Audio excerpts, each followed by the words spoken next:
don't even know. I got sidetracked. Alright, so what we're gonna be doing is gonna be watching some videos on YouTube. And we're also gonna be playing GTA 4 Lost and Damned and also the Gay Tony DLC because I never played either of those. But first, let's Old GTA was like this. I got a bunch of fun videos here that I want to watch, so that's what we're gonna be doing. I'm gonna be watching a video that's in here. Oh, you know what I'm gonna watch? I'm gonna watch the obscure lore of Larva. Basically, this show used to be my shit. Okay, this used to be me and my sister's shit. This show right here, it was fire. It was goofy. It was just like slapstick, like animation, like just brain. This was brain rot before brain rot, basically. So, let's watch this. Larva is a semi-popular show that you've probably seen on Netflix. Throughout its many seasons, there has been one large story developing in the background. Today, I'm going to look at the show about worms that fart and eat stuff in a sewer pipe. But first, I would like to announce my candidacy for President of the United States of America. I think it's high time we get someone in office that knows what they're doing. What is this guy talking about? And just give me a second. And that's Full screen this shit.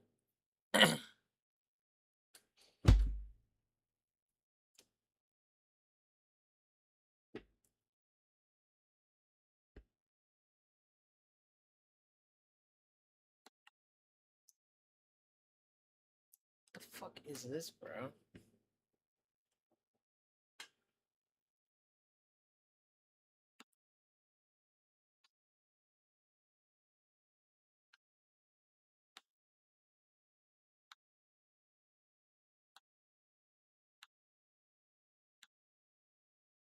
Shit.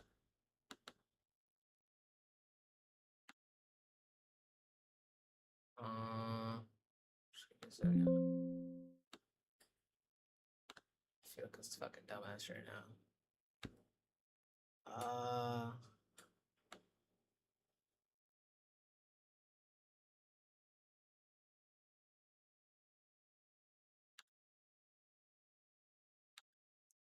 Basically what I just fucking...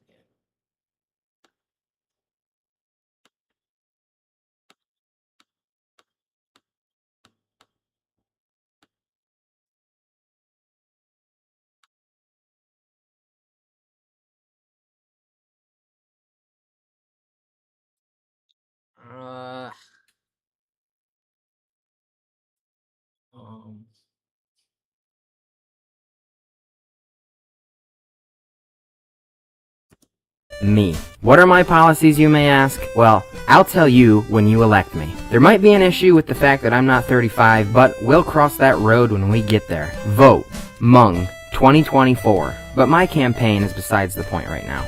I'm here to talk about Larva. The show follows these two larvae here, red and yellow. Don't worry, you're probably confused. This one is red and this one is yellow. I couldn't figure that one out either. They live together and sometimes care for each other, but most of the time, they are backstabbing, treacherous fiends to one another. The show is made up of 90-second segments all about farting and gross toilet humor, and to top it off, they can't talk. And would you believe this show has 6 seasons, a movie, and a half-hour special? With so much content to consume, what do these larvae do? They fight for food. They fling their snot around. They fight... I don't even remember why I watched the show. I remember like being relatively old and watching this show, like it's really like fucking 12 years old watching this show. I don't know why I watched it. I just thought it was a funny show. So I mean, I don't even remember it being like whatever 30 seconds, like short clips. I just remember like watching it. I don't. It's just something they just put on and just for food. I mean, that's about it. They also fight for women. Well, larva women. Thanks to this video, my search history now shows Do larvae have genders? Let's establish our characters. Red is very ill-tempered. He is narcissistic and not pleasant to be around. He is genuinely terrible. Yellow is somewhat better than Red. He is sometimes caring and sometimes kind. He is also garbage. He is a big-time glutton, much more so than Red.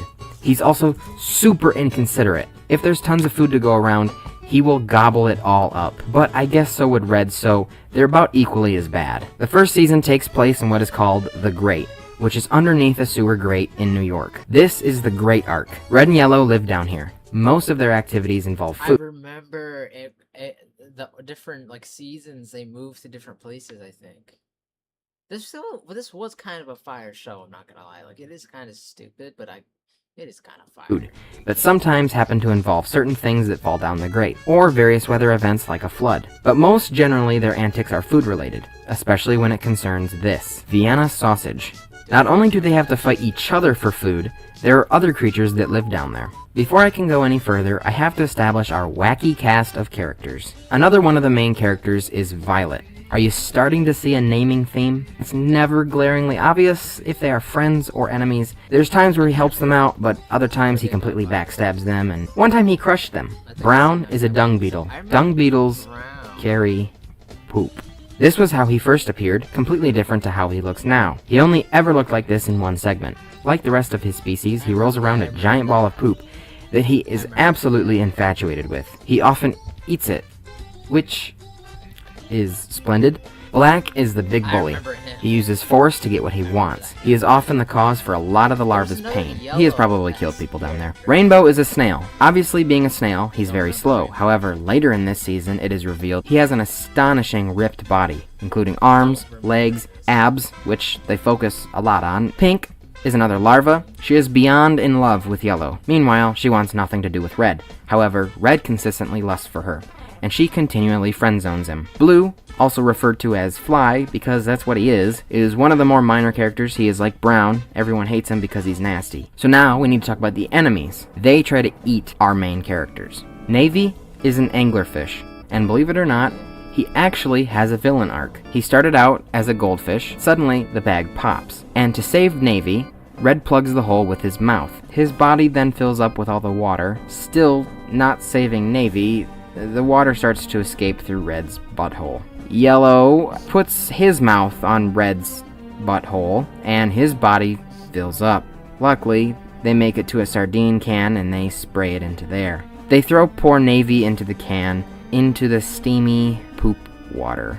I guess this mutated him into the anglerfish. The larva had good intentions, but that poor fish. In the rest of Navy's appearances, he tries to consume the larva, I guess as like a vendetta.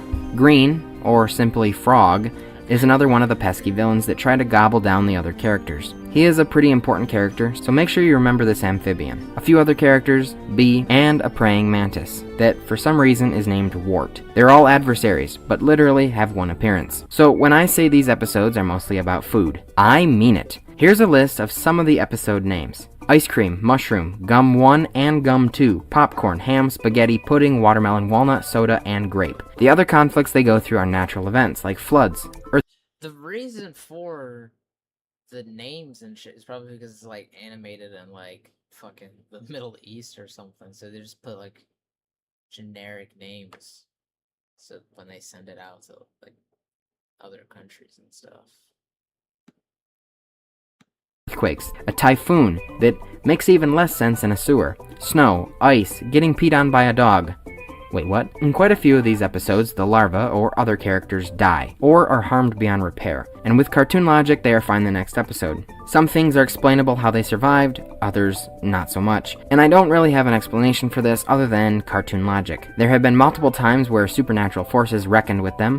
One time, an alien happened to come down and he had the powers to heal wounds and resurrect flowers. Maybe he does the same for the larva behind the scenes. I also wonder if larva can't die. In the episode called Mummy, they find a sarcophagus and inside is Red's father, who was mummified. Yellow does end up killing him though. I don't know if their lifespan is really important. But this begs the question, with so much danger in their life and the constant struggle to survive, why continue to go on? Are they really staying alive to eat? Is it that important? What are their goals? What are they striving for? You might think they want to get out of the sewer, but they've had the opportunity and haven't taken it. Their real goal is to go through metamorphosis and become butterflies. Turns out, caterpillars eat a bunch before pupating. All this time, they've been trying to gain enough energy to evolve. At the end of the season, they actually do, just like Pink did in the episode prior. In the 3-part season finale, they form a chrysalis and become butterflies. I'd say just larvae with wings. I would not really call them butterflies, but they fly out of the grate and look at the world around them. They get an emotional goodbye from all their friends they are leaving behind. They fly to airplane height and then get hit by an airplane. And then they nearly fly through the engine and then they lose their wings completely. Which, I don't think that's how that works. They then fall from an enormous height, they bounce off stuff, kill a guy, and then encounter 3 pigeons. That's the end. They leave us on the cliffhanger of the century. Season 2 picks up right where we left off. The lead pigeon has grabbed Red and Yellow and is flying above the streets of New York. Those streets are mysteriously filled with only red, yellow, and green cars. Odd choice for the animators. Yellow farts and propels the pigeon into centripetal motion. Thus the pigeon drops the larva in an Invader Zim type house. The larvae are now in the house. The house arc. The house is owned by an old lady. Don't worry, we see her like twice. Also in the house is her middle-aged grandson, Tom. Neither of these characters are that important, like, at all. But they aren't the only new characters. They have pets. Prussian, who is a parrot. And yes, Prussian is a shade of blue. There's Maroon, a dachshund, and Prism, a chameleon. That name never made sense to me because prism isn't a color. But a prism can, for lack of a better term, make all of the colors, and chameleons can camouflage, thus making all the colors. Maybe I'm looking too much into it, but that's the only way it makes sense. These are the new set of villains. What the larvae do in the house isn't super different from what they did in the grate. However, now their goals are a lot less clear. A lot of the segments take place in the windowsill, which is most often where they reside. Once again, they fight for food, survive the predators, survive the elements, and explore all of the obstacles that come with inside the house, like stairs and a kitchen.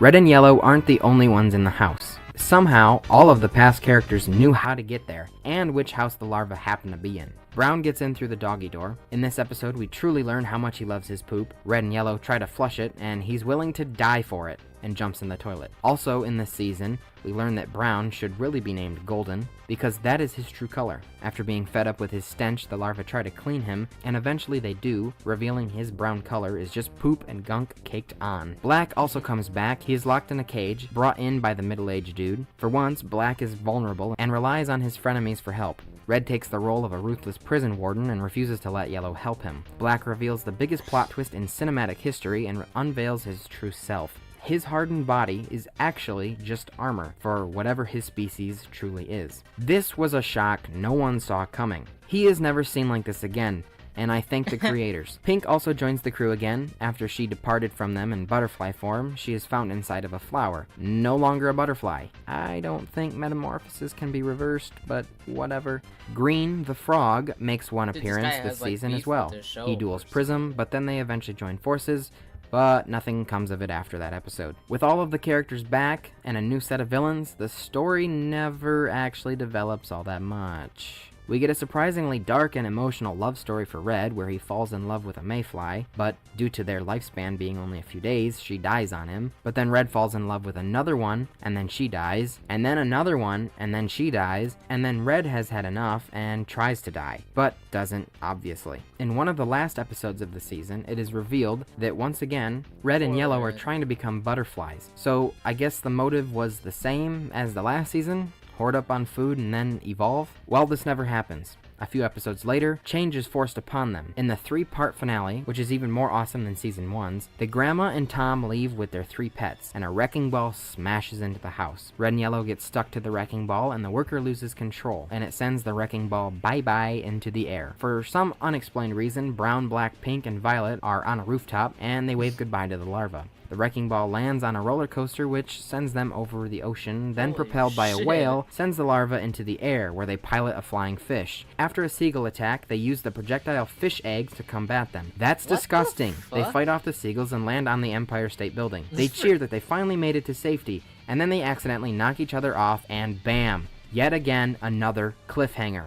At the beginning of Season 3, a little bit of time has passed, and it's revealed they survived the fall, with no explanation. And now they're like a lot of people in New York, homeless and living on the street. Now begins the third arc, the streets arc. Red and Yellow no longer have a home, and they live on the streets with the rest of their Dude, only a third of the way through the video.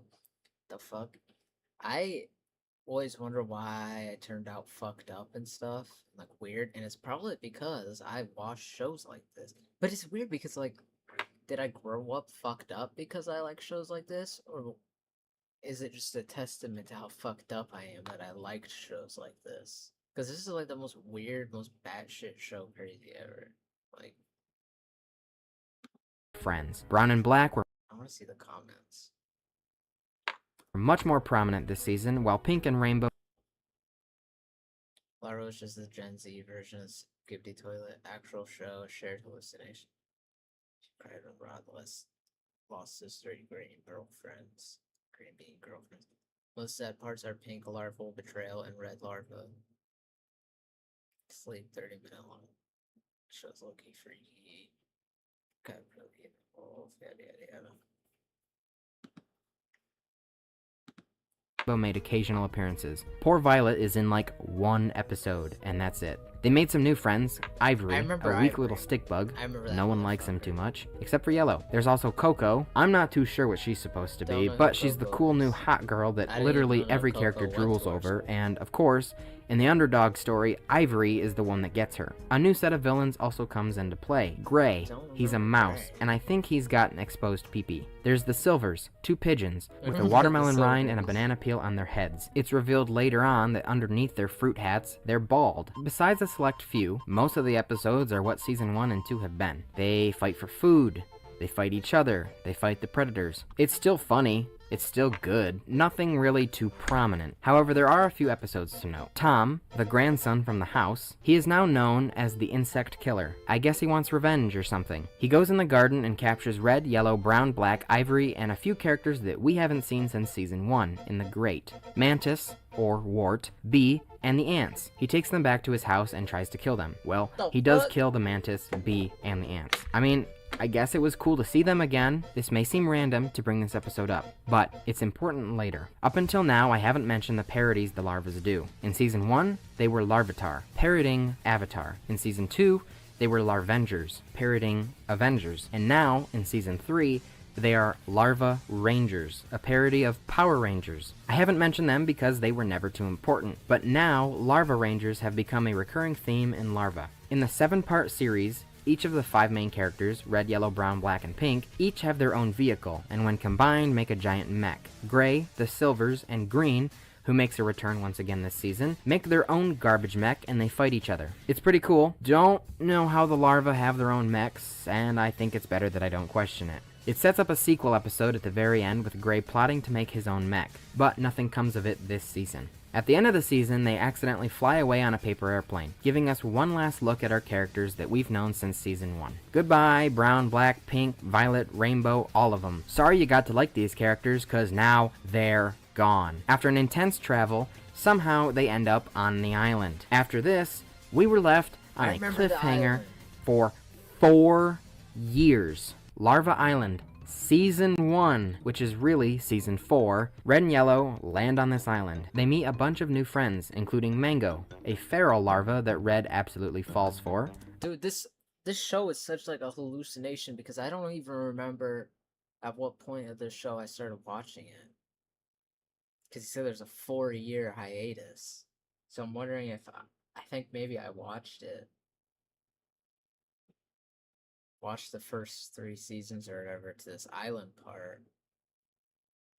And then just stopped watching it there and then just didn't continue. Because, like, I mean, I don't. Some of this stuff sounds. Shit. Some of this stuff sounds like. I don't know. We'll just watch it. Larva Island, Season 1, which is really Season 4, Red and Yellow land on this island. They meet a bunch of new friends, including Mango, a feral larva that Red absolutely falls for. Of course, he likes anything that will look at him. Clara, a seal, which she is a pretty cute character. Booby, the new main antagonist. Crab's Former, which, yeah, is a crab that is a transformer. Mudskippers, that are kind of adversaries. There's one in particular, the muscular mud skipper. He's more important. And Chuck, a human. Look, there was an unwritten rule to not make human main characters. That is just expected from a show like this, because what are you gonna have a human do in a show with no dialogue? Dude, it's rescue time! They gave him dialogue. Wonderful. Now there's exposition in Larva, not what the show needed. They do some wacky island antics, still obsessed with food, but literally nothing happens this season. Nearing the end of the season, Yellow is the only character on the island without someone to love. Red has Mango, the Mud Skippers have each other, Crabsformer has Salmon, Chuck has Clara. I don't want to go further into the human-seal relationship. Yellow is all alone. He accidentally makes his way back to New York. He sees all his friends again, but he is really in search of Pink. When he finds Black, he tries to prevent Yellow from seeing Pink, and the reason is quite a plot twist. Brown's been banging her. Not only that, but they have had multiple children. Yellow is mortified, rightfully so. Yellow considers killing Brown, but ultimately leaves. Pink catches him in time, but Brown finds the two meeting up. Yellow cucks out and leaves, willingly, back to the island. I thought they were trying to leave. So that was awesome to see the characters we've been forced to abandon. The rest of the season, nothing really happens. Season 2, there was no cliffhanger leading to a new location like the previous seasons. Season 2 is maybe a little bit better than the last one. In one of the episodes titled Larva Rangers, Ivory, who we haven't seen in a year, flows through the wind and haphazardly lands on the island. Ivory tells them a backstory that without Red and Yellow, the Larva Rangers are useless. The four of them capture literally every character. Brown, Black, Pink, their dung beetle larva kids, Rainbow, Coco, and Ivory. But the wind helped Ivory escape. The four predators end up on the island with a mechanical dumpster and all of those characters in a cage. Green quickly eats Red, Yellow, Mango, Ivory, Muscular Mud Skipper, and Crabsformer. In what feels like a betrayal, Mango, Crabsformer, and Muscular Mud Skipper replace Brown, Black, and Pink as the other three Larva Rangers. After a fierce battle between them, the predators retreat and go to their garbage mech, a ginormous dumpster-sized machine. The Larva Rangers are no match for the garbage mech, so they combine their powers with Chuck the Cringelord. Now, the Larva Rangers are human-sized. Chuck says some cringe dialogue, and then they duel the garbage mech, and then the Larva Rangers blast them away. Our old characters say their goodbyes and go back to New York on their mech. Hear me out. If they've been trying for 2 seasons to get off this island, why didn't they go with them? At least they give Mango a backstory. Her parents were the protectors of the island, and if an eruption were to ever happen, they would have to keep it at bay. Well, suffice. Okay, so this is where we're gonna stop watching this video, and we're gonna move on to a different topic. We're gonna go and set up Grand Theft Auto 4. Oh shit, wrong thing. So let's do that, shall we?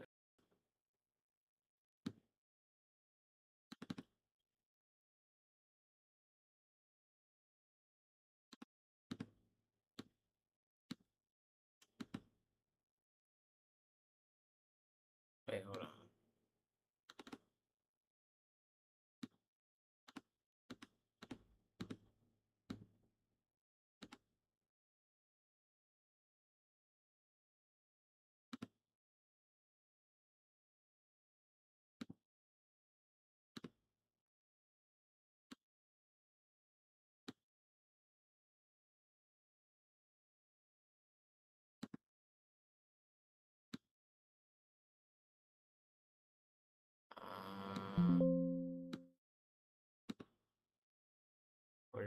I'm just gonna capture my whole monitor, I guess.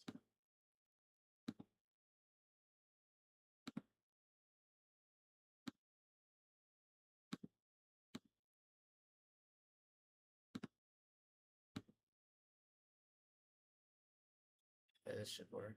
Oh, fuck. I need to... There we go. Okay. So what I need to do is... I need to go set this up. So...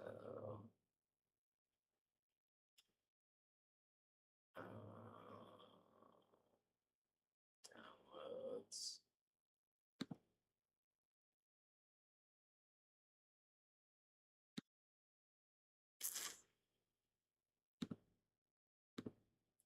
I need to set up a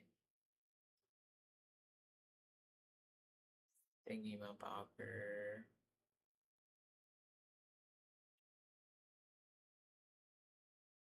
There you go. This work.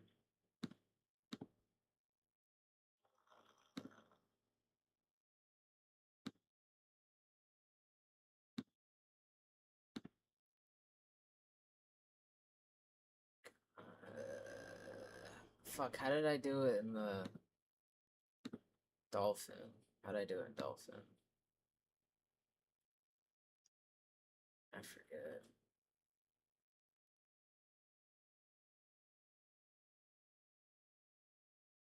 I watched someone do it on Dolphin.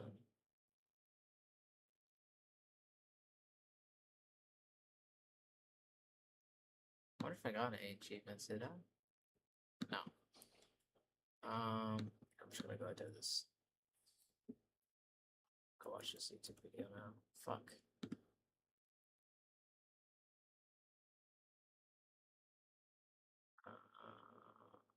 Yo, look at this dude. Look at this goofy ass dude, bro. No. I'm just gonna go do this. Go watch this YouTube video now. Fuck.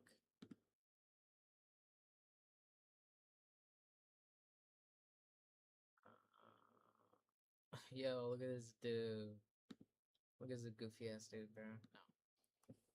I'm just gonna go do this. Go watch this YouTube video now. Fuck. Okay, let's go back to the video.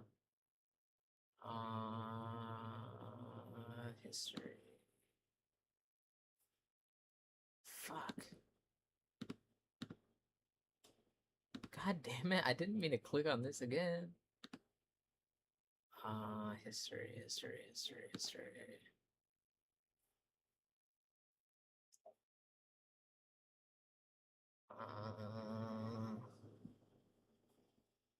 Oh, here we go, here it is.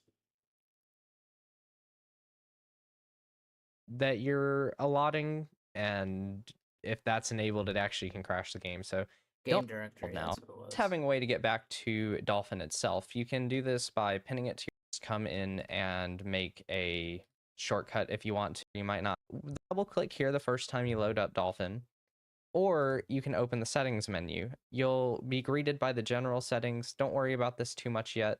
We're just going to want to come down to paths and then Paths.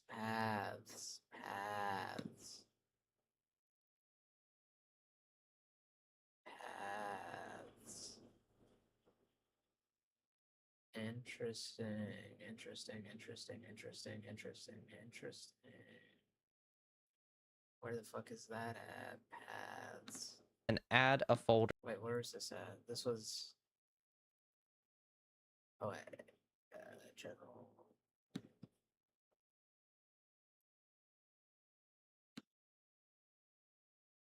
It's right here then.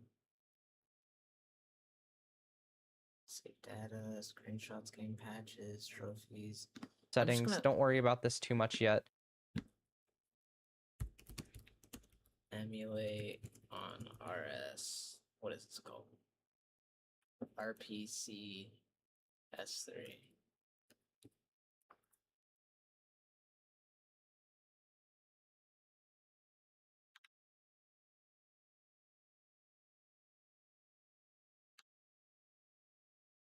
In this video, I'm going to show you how to set up the PlayStation 3 emulator RPCS3, and I will be using Windows 11.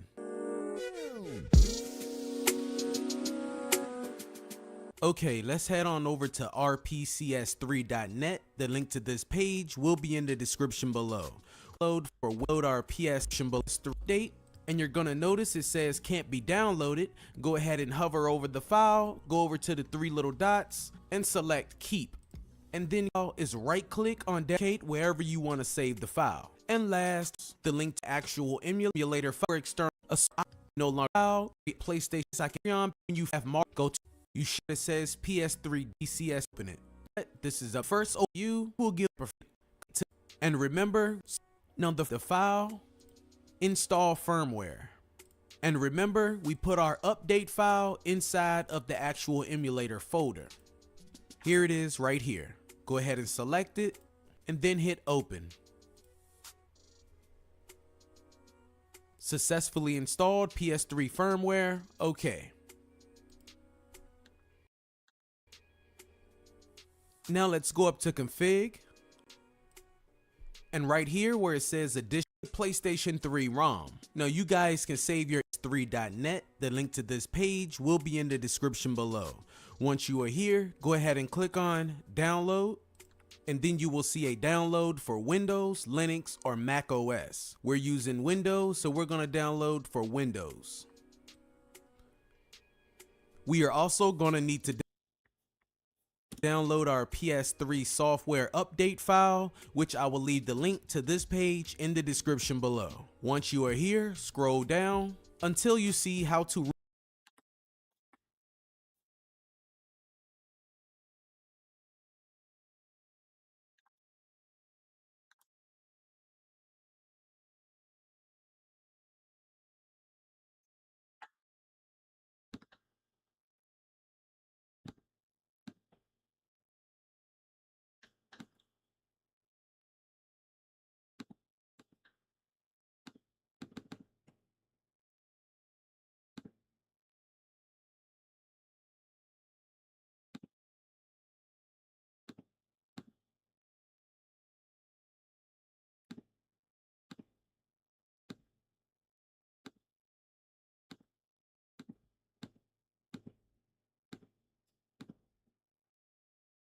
Where did it download them to?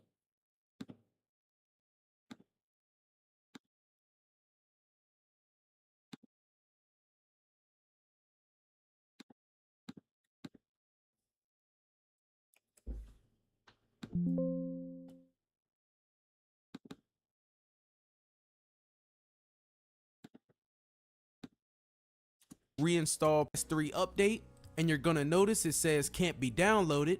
Go ahead and hover over the file, go over to the three little dots and select keep, and then keep anyway, and the file will download. Another way you can download the file is right click on download. So here on my desktop, I have the actual emulator, my update, and a PlayStation 3 ROM. Now you guys can save your emulator file wherever you like, whether that be an SSD, external SSD, to see this setup screen once we are finished so we can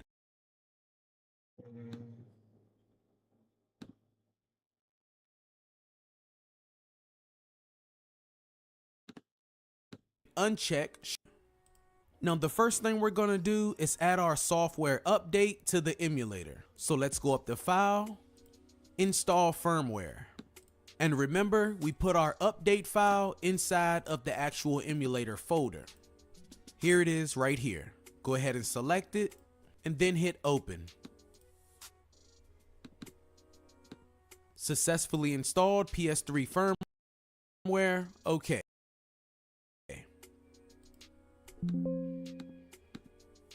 Now let's go up to config, and right here where it says additional settings, we're gonna The fuck, man? go ahead and check the box to enable SPU loop detection. By turning this on, it can improve overall emulation performance and lower CPU usage, and this really helps What he said? Fuck. I'm stuck in this thing. if you have a less powerful computer. Now let's go over Yes. to GPU, Alright, so what's he saying? and right here, now let's go up to config, and right here where it says additional settings, we're gonna go ahead and check the box to enable SPU loop detection. By turning this on, it can improve overall emulation performance and lower CPU usage, and this really helps if you have a less powerful computer. Now let's go over to GPU, Less powerful computer, that's exactly what I got, bro.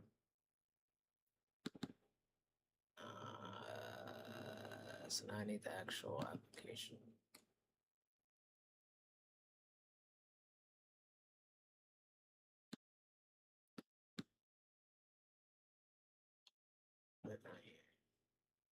There you go. Alright, so what was I doing? Oh yeah, that's right. Going in here. Another instance of close kill its process if necessary.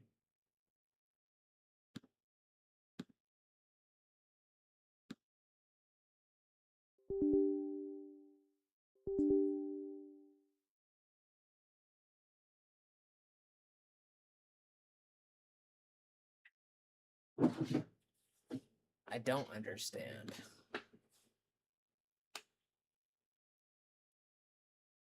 Another instance of RP. Oh, is it just because I had it like sitting like that?